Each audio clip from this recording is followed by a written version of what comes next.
Hay personas que no solo estudian el alma, sino que la habitan con preguntas, símbolos y una brújula mitológica. Fanny Poblete es una de ellas. Psicóloga, filósofa, doctora en ciencias sociales y especialista en psicología analítica junguiana, Fanny lleva más de 20 años escuchando lo que el alma humana tiene que decir cuando se expresa a través de la ansiedad, la depresión o el deseo de desaparecer. Pero también ha sido docente, directora, guía de grupos de desarrollo humano y co-creadora de espacios donde lo simbólico, lo espiritual y lo político se entrelazan.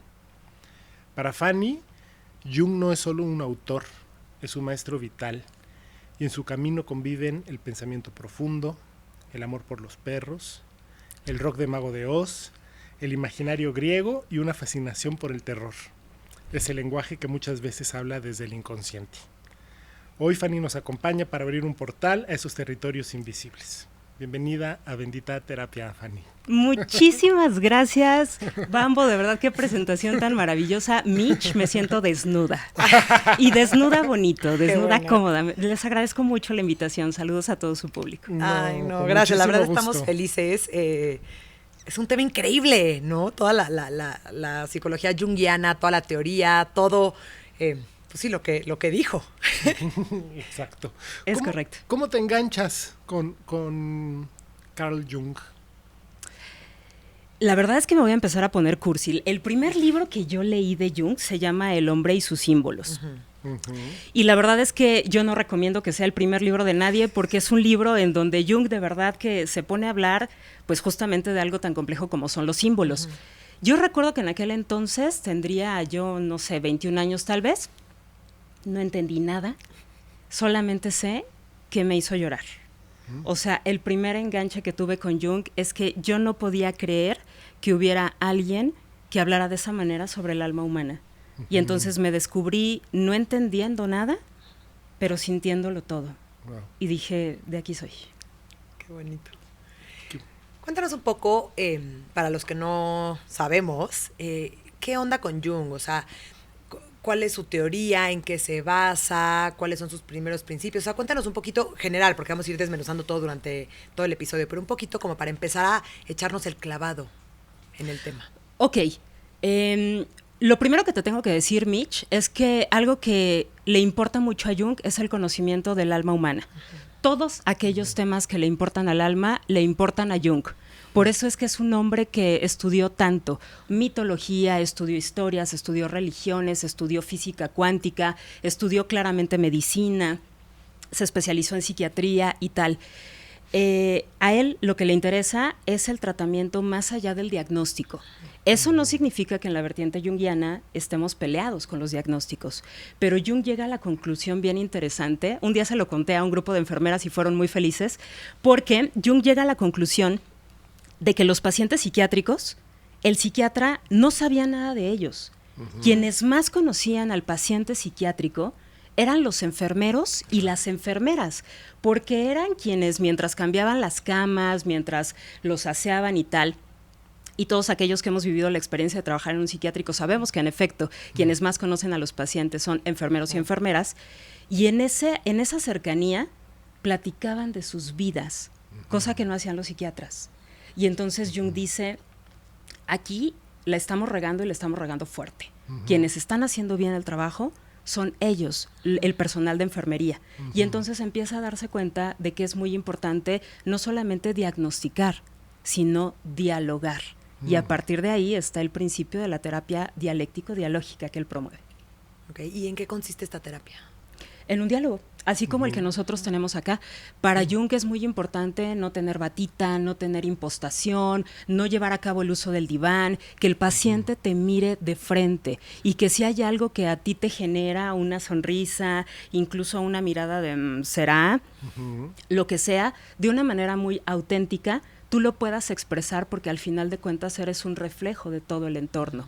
Dentro de la psicología analítica trabajamos con algo que se conoce como transferencia horizontal, que es justamente esta plática en donde tú no vienes a que yo te diga cómo vivir, no vienes a que yo te dé consejo alguno, porque de entrada no tengo idea. Yo sé de mis libros, sé de las teorías, de ti no sé nada, de ti me lo vas a contar tú. Y entonces en esta relación en donde yo te puedo o te intento aportar algo, algo que tú no notas es que tú me estás aportando a mí todo el tiempo. Entonces, claro, para no extenderme demasiado, porque sería mucho, pues, pero algo que me gusta mucho de Jung es que él dice que el encuentro entre dos personas, como ustedes, como yo en este momento, es muy similar a cuando se encuentran dos elementos químicos. Es imposible que los dos no alteren su estructura. Entonces, no es el paciente el que cambia, también tú cambias en el acompañar al paciente. Total. Está precioso eso. Es hermoso, es apasionante, de verdad. Sí, es muy poético además, como todo el trabajo de Jung, ¿no? Me parece que sí.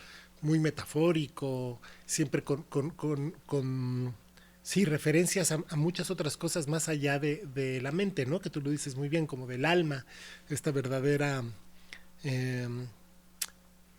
significado de la psique, ¿no? De esta parte alma-mente. Sí, hay muchos conceptos alrededor del trabajo de Jung, ¿no? Que muchas veces se malinterpretan o que los usamos y realmente no sabemos de qué estamos hablando. ¿Qué significan? Uno de esos que a mí me interesa mucho que nos expliques, Fanny, por favor, tiene que ver con el inconsciente colectivo, que me parece que es uno de los grandísimos aportes de Jung, ¿no? Sí. Bueno, de entrada a la parte del inconsciente colectivo, algo que me interesa muchísimo decir es que no se le ocurrió en una noche de insomnio al maestro, o sea, no fue una ocurrencia que tuviera Jung. El concepto de inconsciente colectivo está cimentado en los estudios científicos que él llevó a cabo, cabe decirlo, auxiliado por su esposa. Claro. Porque en sus primeras investigaciones Emma Jung lo auxiliaba mucho. Estaba Jung sentado con el paciente, Emma estaba a un lado con cronómetro en mano, registrando las reacciones de la persona que Jung estaba estudiando. Wow.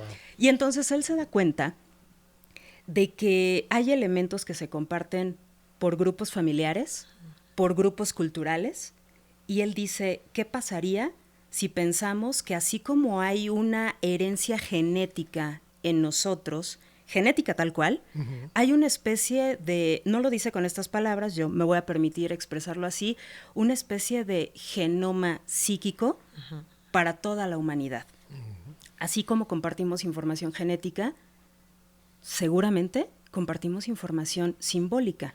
Y entonces el inconsciente colectivo es un algo indefinido, pero que es compartido por toda la humanidad.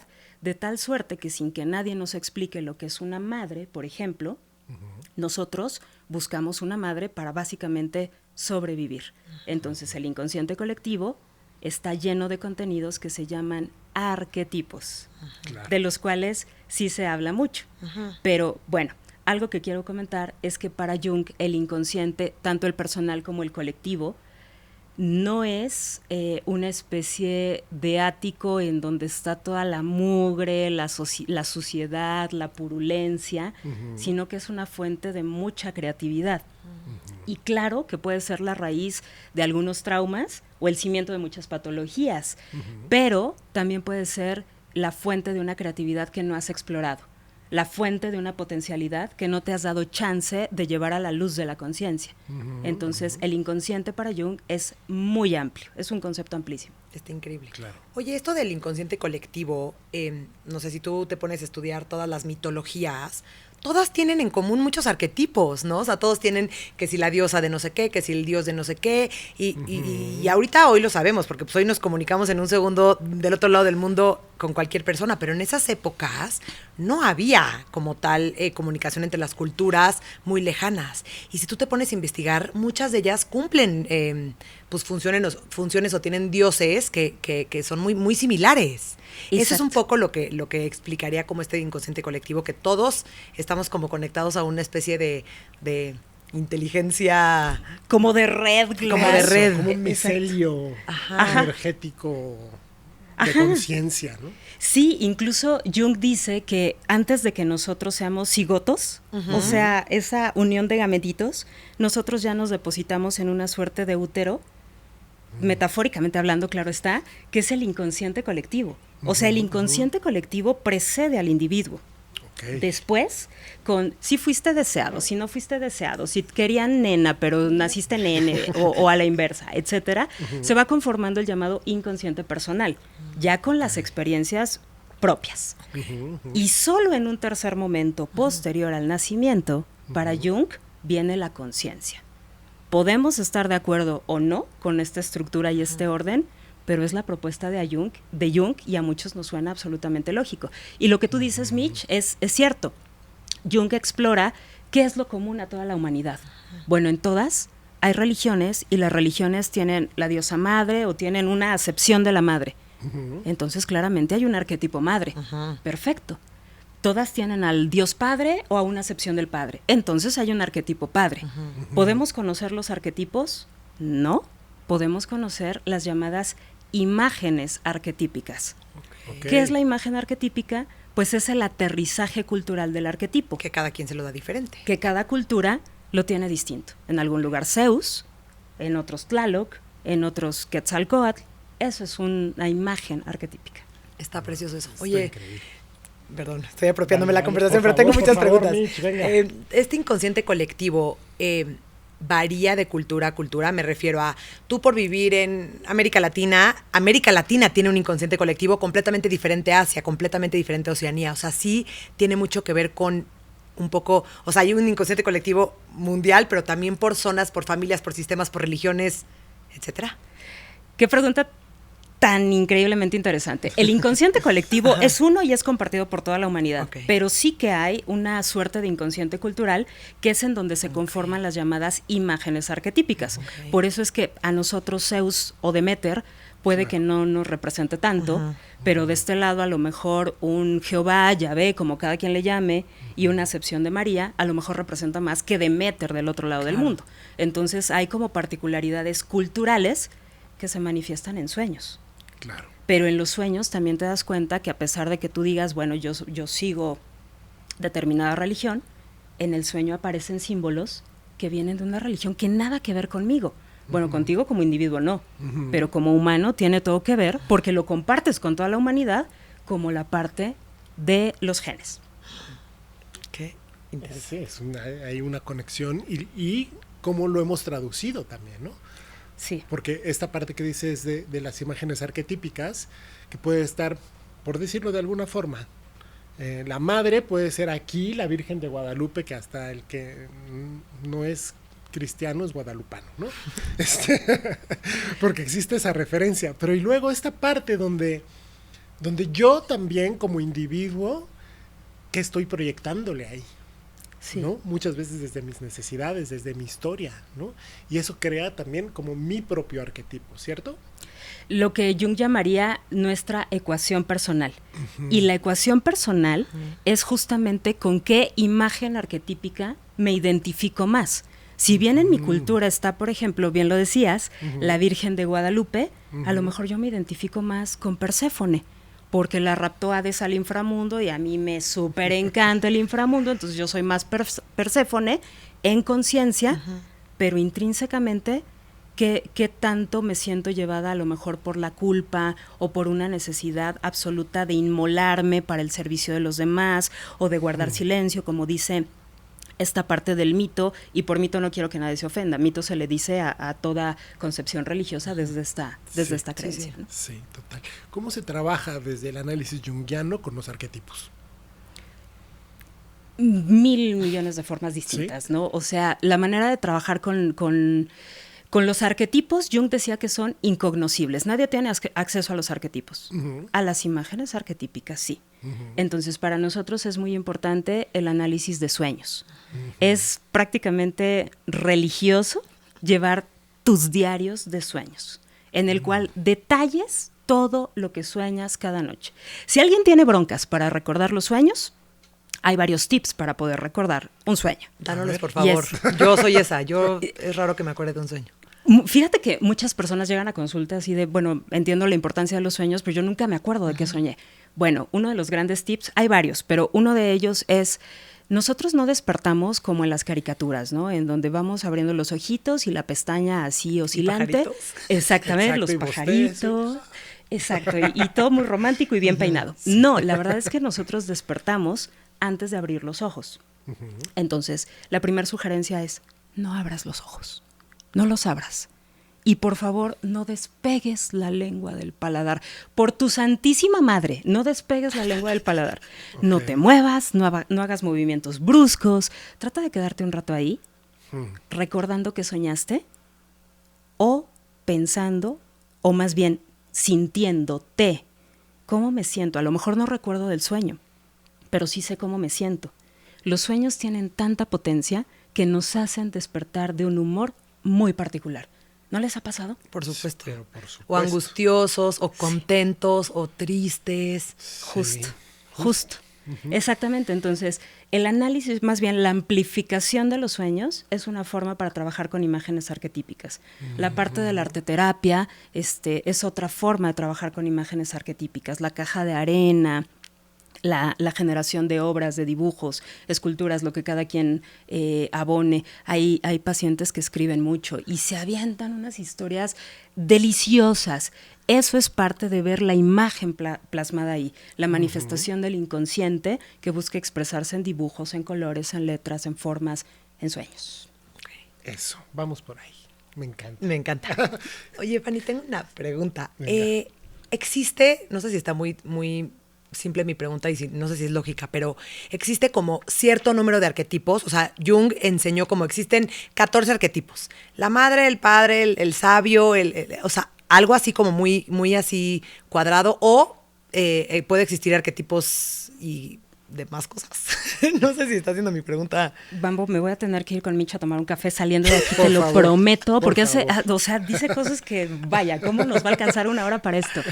Fíjate que pese a que de repente hay algunas propuestas de los 12 arquetipos de Jung, los 19, los 1300 arquetipos de Jung, la verdad es que el maestro nunca dio un número específico de arquetipos. Okay. Tú lees la obra completa y no ves que diga existe este número de arquetipos. Que a lo mejor a alguna escuela les suena que hay arquetipos más importantes y sobre esa base proponen un número absolutamente respetable, pero la propuesta de Jung no es de un número específico de arquetipos. Okay. Y aun cuando se habla de arquetipos como la madre, el padre, etcétera, etcétera, el puereternus, o sea, el niño eterno, que algunos le llaman complejo de Peter Pan, yo odio que le digan así, pero bueno, el niño eterno, está el Cenex, el viejo sabio, etcétera, etcétera, y da algunas características de ellos. Es bien importante, si nos importa Jung de verdad y profundizar en su teoría, saber que, número 1, no dio un número específico de arquetipos. Número 2, no dio características totales de los arquetipos que describió, porque las características de la madre arquetípica incluyen a todas las madres de toda la historia de la humanidad, en todos los sitios en donde el hombre ha habitado. Right. ¿Quién puede enumerar eso? No, pues no. Por eso es que hay imágenes arquetípicas, esas se adaptan a la cultura y bueno, no es que se adapten, las crea la cultura. Qué bien. Venga. A ver, el tarot. ¿Qué tiene que ver con los arquetipos de Jung con el tarot? Es que justo. Es que hay un tarot jungiano que de repente venden por ahí, ¿no?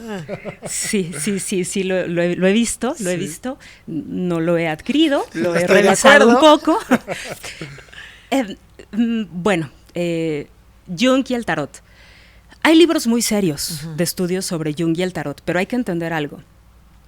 Jung no era un tarotista.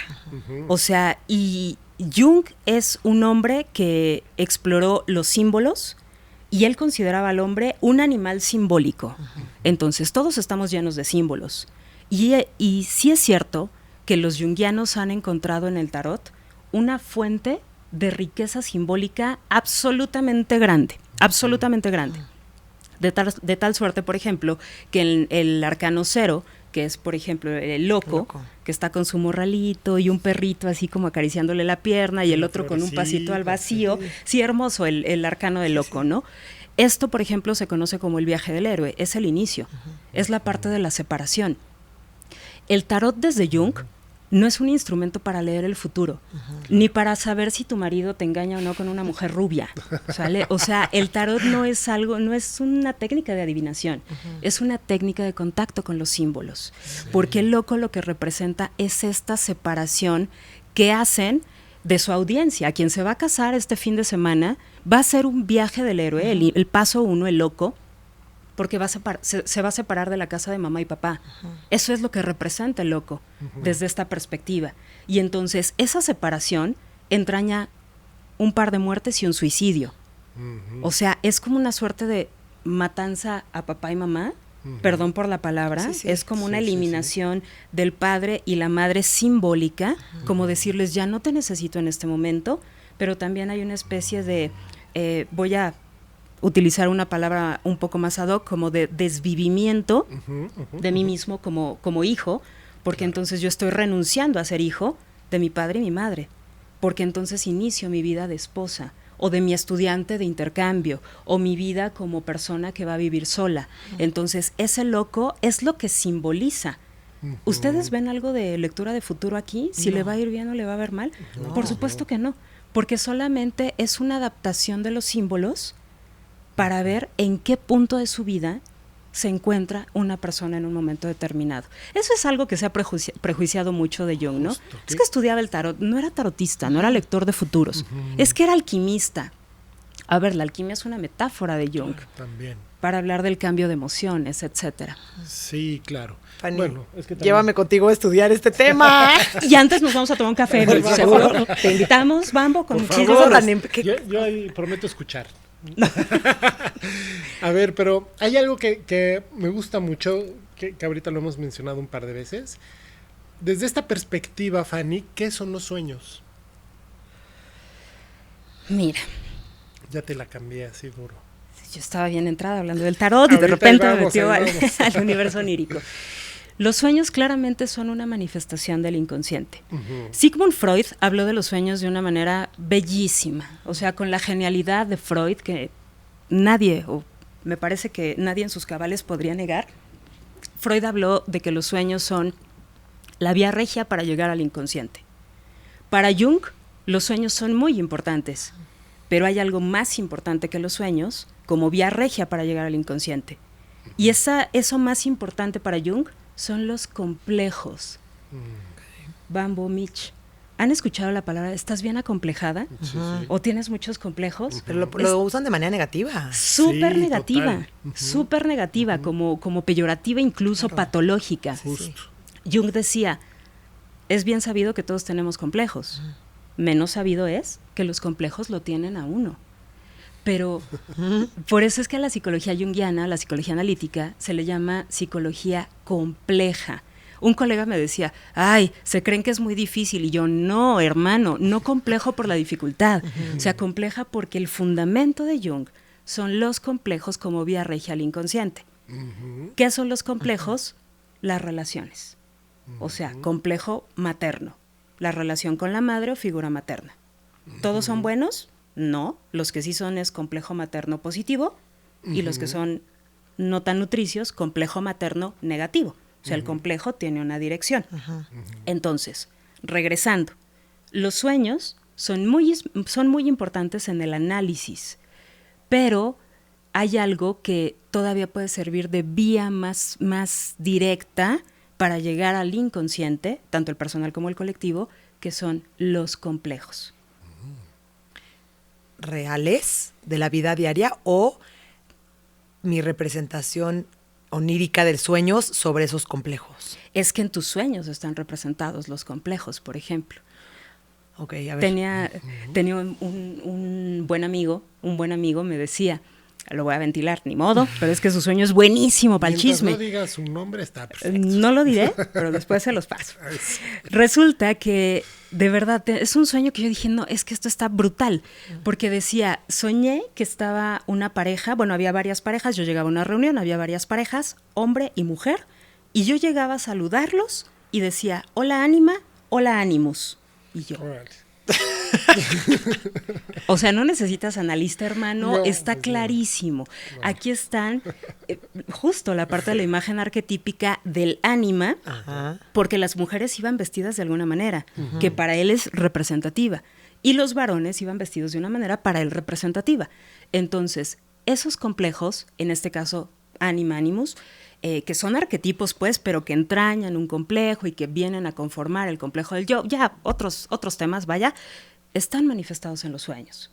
Entonces, en los sueños vemos símbolos, esos símbolos nos remiten a imágenes arquetípicas y esas imágenes arquetípicas están en el núcleo de nuestros complejos. Ok. O sea, como que la interpretación de un sueño me ayuda a entender mucho más mi complejo y mi relación con mi figura materna, con mi figura paterna, con la figura de la autoridad del sabio, con la figura del, ¿no? O sea, como con estos arquetipos en mi vida, pero a través del inconsciente, del sueño es como empiezo a descubrir cómo está formado en mi inconsciente toda esta creencia. Sí, total. Okay. Me voy a permitir contar un sueño que en su momento mi paciente me permitió contar porque también está buenísimo. Y le dije, por favor, permíteme contar esto cuando se pueda. Él sueña que está en el Vía Crucis, ya saben, Ciudad Santa. En el Vía Crucis, les pongo el contexto, es una persona que se declara no creyente de ninguna religión, aunque su familia sí es muy creyente de determinada religión, que ya se pueden imaginar. Y entonces él va en el Vía Crucis, la Vía Santa. Entonces dice que él estaba muy acongojado por aquel que cargaba la cruz, iba sufriendo y él sentía un gran dolor. Pero al llegar al Gólgota, en el momento de la crucifixión, dice, yo me sentía súper poderoso. Y entonces de mi espalda sacaba un arma larga, apuntaba, disparaba y aquel moría. Y entonces yo empezaba a reírme. Y entonces, a ver, tranquilicémonos, esto no tiene nada que ver con cuestiones blasfemas, claro, porque todo tiene un contenido simbólico. Él, cabe decirlo, que se sentía sumamente reprimido por todas las concepciones familiares que le impedían hacer A, B, C, D, etcétera.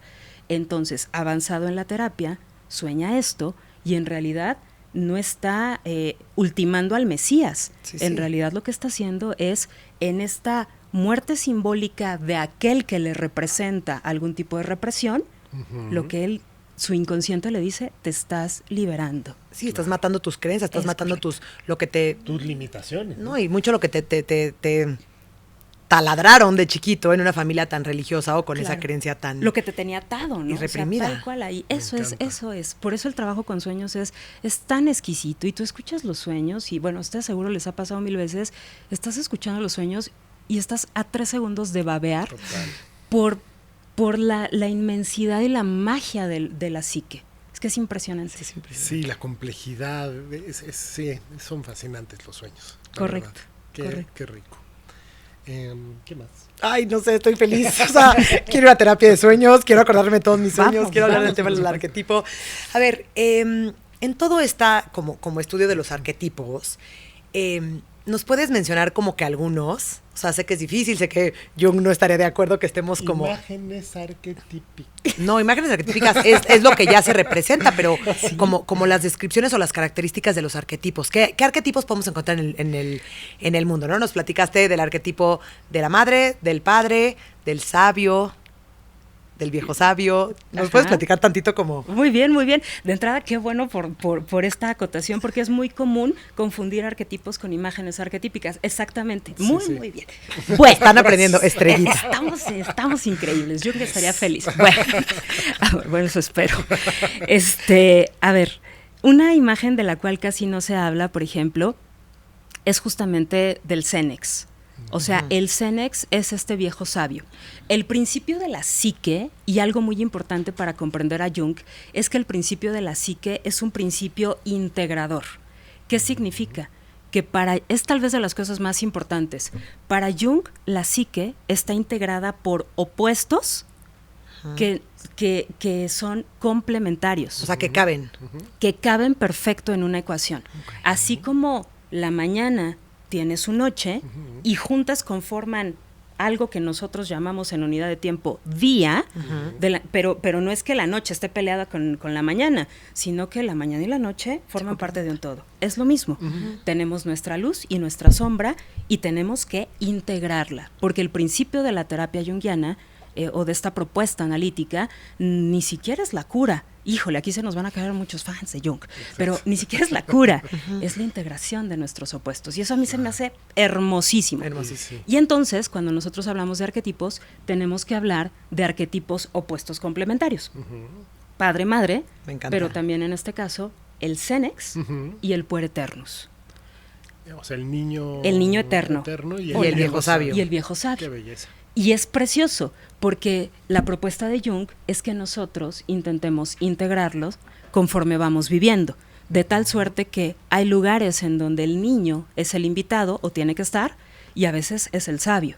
Si nosotros vamos a un concierto, ¿les gustan los conciertos? Sí, claro. Al concierto no puede ir el viejo sabio. Sí, no. Es que vaya, a mí me parece que la nota es tú. A ver, diviértete, relájate, por el amor de Dios. Claro. Ahí tiene que estar el niño. En un partido de fútbol en donde estás gritando como si no hubiera un mañana y alguien dice, solo es un partido de fútbol. No, es mi equipo.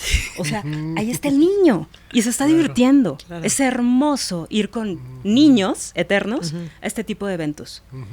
Pero cuando estás tomando una decisión importante en tu vida, una decisión que a lo mejor marca un antes y un después, lo que Jung le llamaría un punto de inflexión, no puedes permitir que esa decisión la tome el nene que tiene miedo, que tiene inseguridad, que está haciendo berrinche incluso.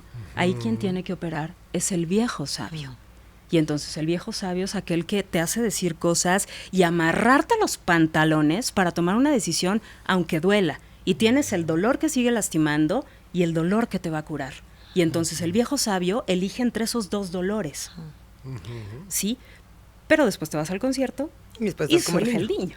Claro. Entonces, ese es lo opuesto de los A ver, arquetipos. me gusta mucho esto. Nada más para hacer una pequeña aclaración. Integrar los opuestos es como darle su lugar a cada uno en el momento en el que le corresponde. Así es, ¿Sí? así es, porque Ok. la propuesta de Jung lo que dice es, la cultura que tiene cosas hermosas, la verdad es que una de las grandes broncas de lo cultural es que nos enseña que estamos fragmentados.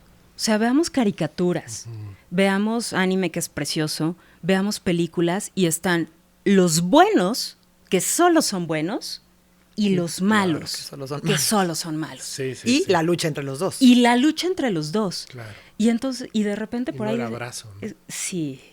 Es como una suerte de.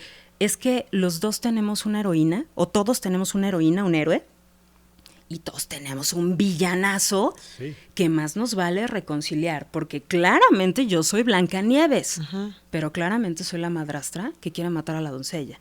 Y también soy aquel que dijo, sí la mato, pero al final del día entregó el corazón de un jabalí, no el de la princesa. Y también soy el padre que no figura por ningún lado, perdónenme. Y también soy cada uno de los enanos. Todo eso está dentro de mí y lo proyecto allá.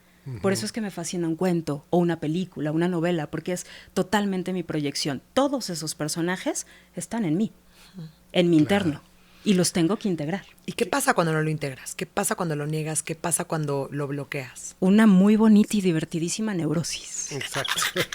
en la cual estamos envueltos todos. Es Y que yo nos- que quiero ser tan buena y Claro. quiero que me vean como tan buena.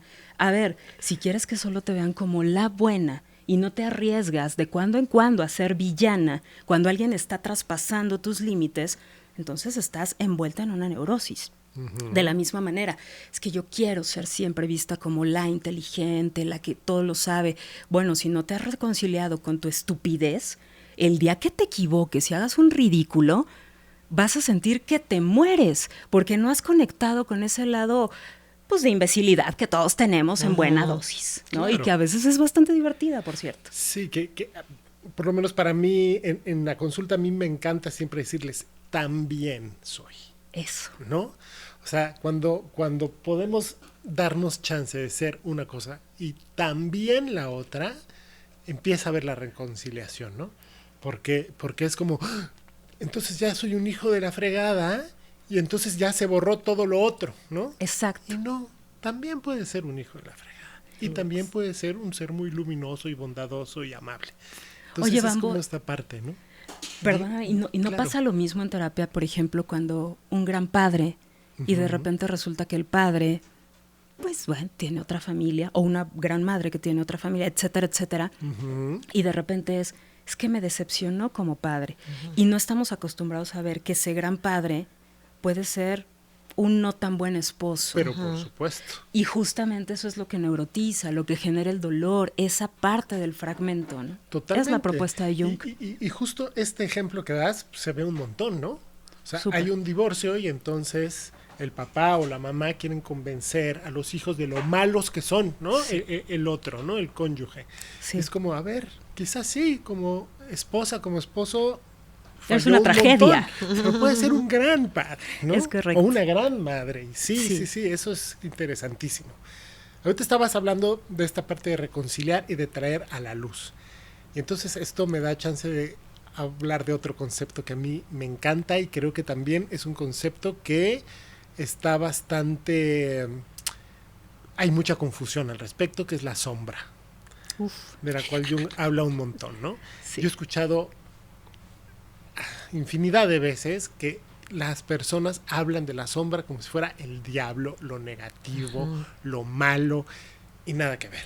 Pero bueno, mejor tú que nos aclares este hermoso concepto junguiano de la sombra.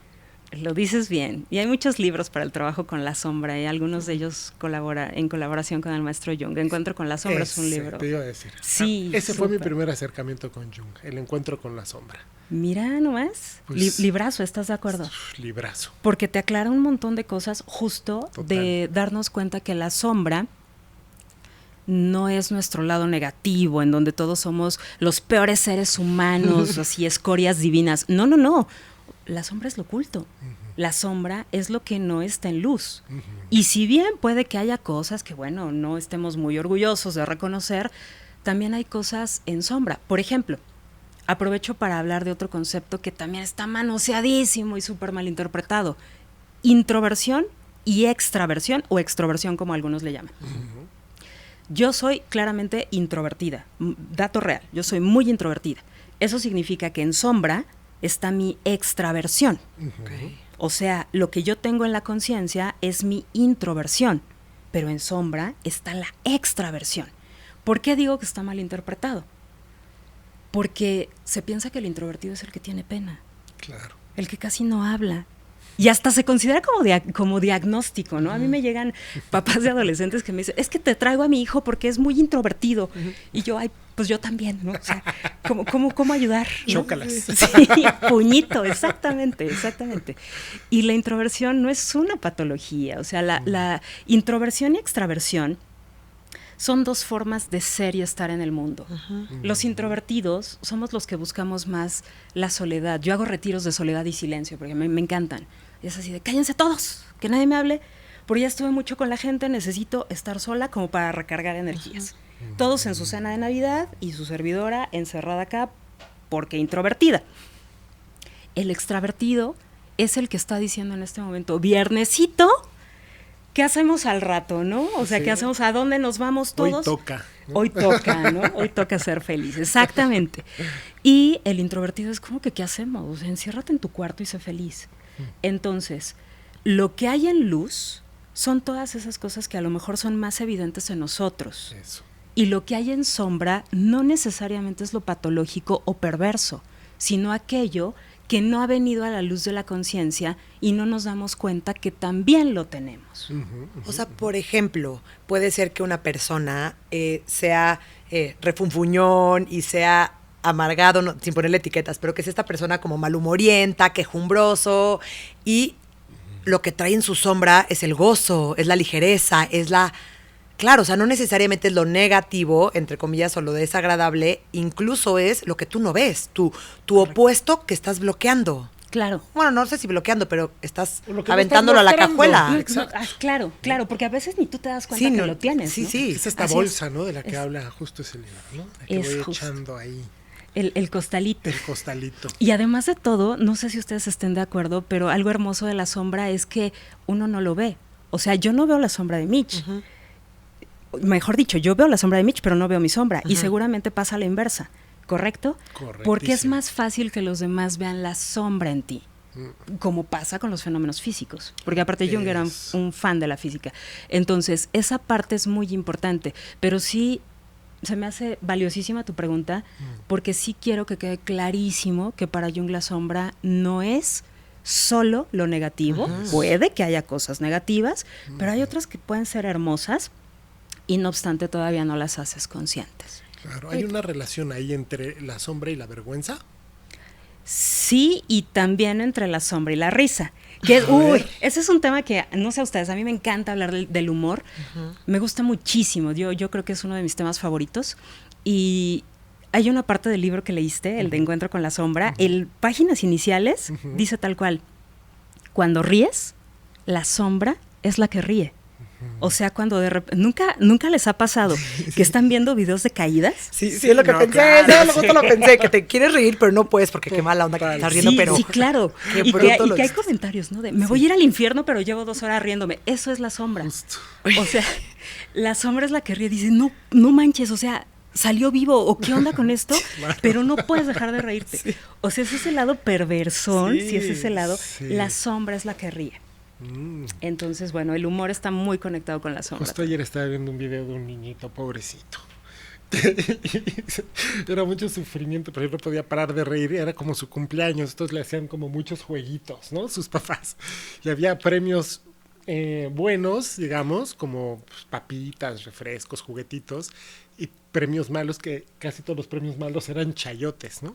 Y Ajá. entonces hace como 25 Lloraba. juegos diferentes y en todos se ganaba un chayote, ¿no? Mi vida. Entonces estás viendo al pobre crío sufrir, pero yo no podía parar de la risa, claro, ¿sabes? Y sí, Es la super eso. sombra. Sí, claro, así es.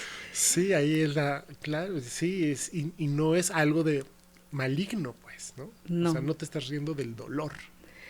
Y conscientemente no, Eso. pero inconscientemente Ajá. hay como cierto de, pues yo no estaba ahí para ganar los premios, ¿no? Entonces qué bueno que te gaste tu chayote, Sí, porque sí. si no es Totalmente. mío, no será. Sí, exacto. Justo. Porque esta parte del egoísmo, la parte de la envidia, que la tenemos tan prejuzgada, la verdad es que son muy humanas Y son parte de todos, ¿no? y son parte de todos, claro. Ujú, ujú. Ahora, no se trata de decir, bueno, yo tengo mi sombra y para integrarla voy a empezar aquí a hacer cosas raras en contra de los demás. No. Claramente no es la propuesta de Jung. O sea, la propuesta es reconocer Eso. que lo que tenemos ahí está, no me voy a pelear con ello y voy a buscar la manera de cómo colocarlo en el lugar adecuado para que no me estorbe y preferentemente que tampoco friegue al otro.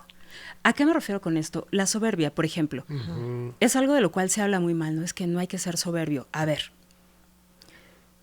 si estás dando una conferencia, hay un toque de soberbia. Necesitas, ajá. Decir, Claro, yo les voy a enseñar. aquí mismo, ¿no? O sea, ¿quiénes nos creemos nosotros para decir nada? Ya déjate de Jung, de nadie.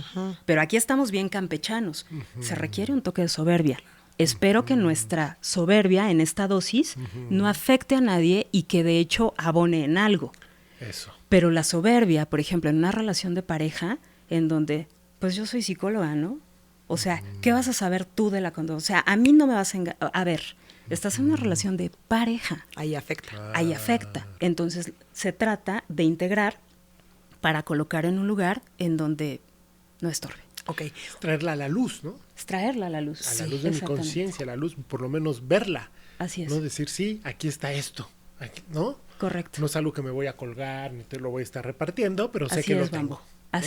Así es, justo. O sea, si nosotros bloqueamos, reprimimos, ignoramos la sombra, sale de las peores maneras. Es pregunta. A fuerzas. Ok. O sea, por eso Jung dice, lo que niegas te somete. Lo que aceptas te transforma. Bellísima frase. Es una frase para tatuártela aquí. Sí, Así. Y se avienta unas frases que, ay, el maestro sí se inspiraba. Bueno, con tantos amores, ¿cómo no inspirarse? Es que la biografía de Jung también es muy interesante, pero sí, exactamente. O sea, lo que aceptas te sometes. Y tú dices, bueno, yo claramente soy soberbia Lo y que niegas, claramente se me da lo envidiosa y claramente, o sea, en esa medida puedo trabajar en ello. Si digo, yo soberbia, no, de verdad que no. A ver. Te estás proyectando. Te proyectas, claro. O sea, de entrada, no haces tonta a la gente nota tu sombra, en primer lugar. Y en segundo lugar, al no haber esa venida a la conciencia, no dejar que llegue a la conciencia, pues no va a haber amplitud de conciencia, que es lo que se requiere. Por eso decía, somos un tanto discretos, no sé si todos los compañeros que siguen a Jung, pero bueno, algunos somos un tanto discretos para hablar de la curación, de la sanación. Más bien es la integración y en el mejor de los casos, la amplitud de conciencia que te permite ver las cosas de una manera diferente. No sé si mejor, no sé si peor, pero sí diferente. Está muy cañón. Estamos acostumbrados, estamos criados, estamos programados a solo el deber ser, solo lo bonito, solo enseña lo bonito, solo pórtate bien, solo lo bueno, solo la luz. ¿Qué sería así como tu deseo, tu sueño, que empezáramos a ser diferentes con las siguientes generaciones para que no crezcan separados de esta unidad o de estas polaridades? ¿O es importante que primero exista esta polaridad en la infancia y después podamos integrarlo? Sí, o sea, es bien complicado parir seres humanos integrados, ¿no? O sea, en la infancia, incluso en la adolescencia, donde viene la rebeldía, las polaridades son muy importantes. Pero si me preguntas, Mitch, por un sueño tipo Miss Universo y la paz mundial. Exacto. La verdad es que sí, yo creería que el gran legado de Jung es que desarrollemos la conciencia de unidad. O sea, de hecho, cuando él habla de uno de sus conceptos que fue en su momento tan prejuzgado como el de sincronicidad, el principio de sincronicidad está basado sobre la idea inspirada en la física cuántica. Qué belleza. De que todos somos uno. ¿Cómo inspirado en la física cuántica? Bueno, es que déjenme les cuento los amigos que tenía el maestro Jung. O sea, él fue amigo de Wolfgang Pauli. Pauli, el ganador del Premio Nobel de Física. Ahí te encargo. Entonces, cuando alguien dice, es que habló de sincronicidad, se lo sacó de la manga. No. O sea, dialogó mucho con Pauli para hablar de sincronicidad o principio de conexiones acausales. Y entonces, la base es esto. Todos somos uno. Lo que te afecta a ti en mayor o menor medida, más tarde o más temprano, me va a afectar a mí. Todos somos uno. El conflicto del otro lado del mundo, tipo efecto mariposa. Que tiene que ver con eso. Que tiene todo que ver con ese eso. es un gran ejemplo de la sincronicidad. Así ¿no? es, así es, tiene todo que ver. Entonces no son los malos allá y los buenos acá en el podcast. O sea, no, acá los listos y allá los sonsos. No, todos somos uno. Y en la medida en que reconozcamos esa unidad, me parece que podemos vivir más bonito. Perdón, pero me hiciste una pregunta cursi y mi respuesta es cursi. Pero por supuesto, yo estoy feliz, estoy a punto de llorar, quiero estudiar a Jung a profundidad, leer todos sus libros. Te esperamos en el Eleusis con mucho gusto. Por supuesto. Sí. ¿Dónde te podemos encontrar? ¿Dónde podemos estudiar más acerca de esto? ¿Qué libros recomiendas?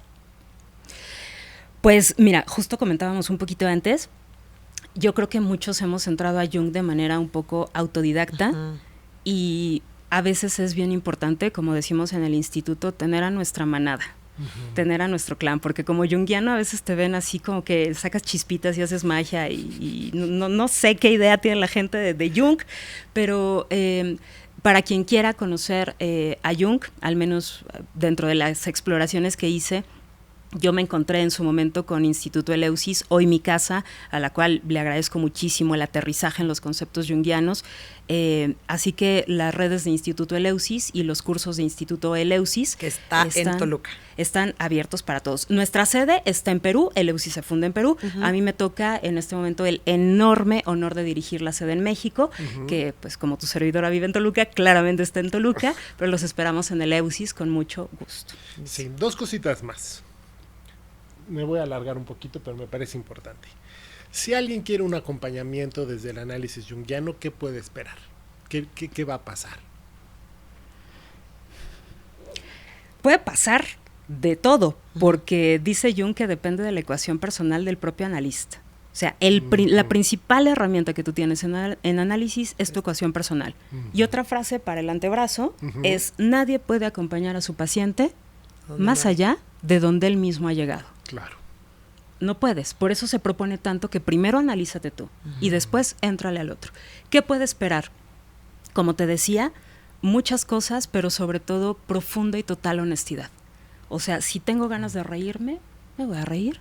Si tengo ganas de decirte qué bien me caes, te lo voy a decir. Si tengo ganas de ponerme en loto, medio loto, lo voy a hacer porque se trata de ser muy auténticos. Eso no significa que voy a pasar encima del paciente, por supuesto que no, pero sobre todo transferencia horizontal. Tú vienes para que yo te pueda acompañar en esta fracción de vida y seguramente no te das cuenta de todo lo que tú me vas a aportar en la mía. Entonces, ¿qué se puede esperar? Que el paciente le aporte a su analista, aunque el paciente termina pagando claramente. Eso, mucha humanidad, mucha alma. Mucha alma, porque la gran instrucción de Jung es hacer una psicología con alma. Esa es la gran propuesta. O sea, si me permites responderte con la pregunta o mejor dicho, mi frase favorita de Jung es: conoce todas las teorías, domina todas las técnicas, o sea, métele, no te me duermas, ponte a estudiar, porque esto es complejo. Conoce todas las teorías, domina todas las técnicas, pero cuando estés frente a un alma humana, sé tan solo otra alma humana. Y yo ya lo amo para siempre. Drop the mic. Qué buen cierre. Qué precioso. Oye, Fanny, y sé que vas a tener un evento próximo. Cuéntanos, por favor, de eso. Ni me preguntes porque estamos súper emocionados. Fíjate que claramente, y como puede darse cuenta, Jung me encanta y me apasiona. Pero si se lo están preguntando, hay un segundo tema que me apasiona mucho, que es Día de Muertos. Okay. Día de Muertos me encanta. Como buena mexicana. Sí, claro, ¿no? Día de Muertos es la cosa más hermosa. Entonces, yo me preguntaba, ¿cómo unir Jung con el simbolismo de Día de Muertos? Entonces, les tengo la noticia, que me tiene muy contenta, 24, 25, 26 de octubre de 2025, aquí en Ciudad de México, Coyoacán, vamos a tener el primer encuentro internacional de Jung y simbolismo de la muerte. Wow. Entonces, lo vamos a tener por acá. Nos van a acompañar grandes exponentes de la teoría junguiana internacional, entre ellos uno de nuestros maestros del instituto, el doctor Enrique Galán Santamaría, que es quien dirigió, pues, está ahí como traductor de la obra junguiana en Trota, viene para acá, el doctor Carretero, Merce Domínguez, Roberto Beco, el fundador del instituto, tu servidora va a estar por ahí, en fin, están invitados, me va a encantar verlos por ahí. No nos vamos a perder Ahí ni nos de veremos, broma. ahí nos veremos, y qué interesante también, ¿no? Como, pues sí, seguramente ahí está la parte arquetípica también, ¿no? Totalmente, que nos pega tanto en México y Además. que al mundo le encanta, ¿no? Entonces, los esperamos ahí en Coyoacán. Hubiera estado increíble conocer qué podría decir Jung de esta parte de la cultura mexicana Del Día de Muertos. con la muerte, ¿no? Yo estoy convencida de que a Jung le habría encantado el Día de Muertos y la lotería. Ah, La ¿sí? lotería, Los claro, es símbolos de la lotería. arquetipísimo. Estoy súper convencida de eso. Mira, Sí, pues Qué qué bien. Ahora nos vemos. Gracias, Fanny. a ustedes. ¿Qué Ahí más? nos vemos, obvio. Pues gracias y hasta la próxima. Hasta muy pronto. Gracias Hasta por muy venir, pronto. Fanny. Gracias a todos por escucharnos. Gracias, Mitch. Qué precioso, Bambo. Muchas gracias. Como siempre, un gusto. Nos vemos el próximo miércoles. Campanita, Sí, corazoncito, póngale estrellitas. suscribirse a la campanita, nos ponen 5 estrellitas, todo. Y escríbanos qué quieren ver y qué quieren escuchar aquí. Nos vemos pronto. Gracias. Bye.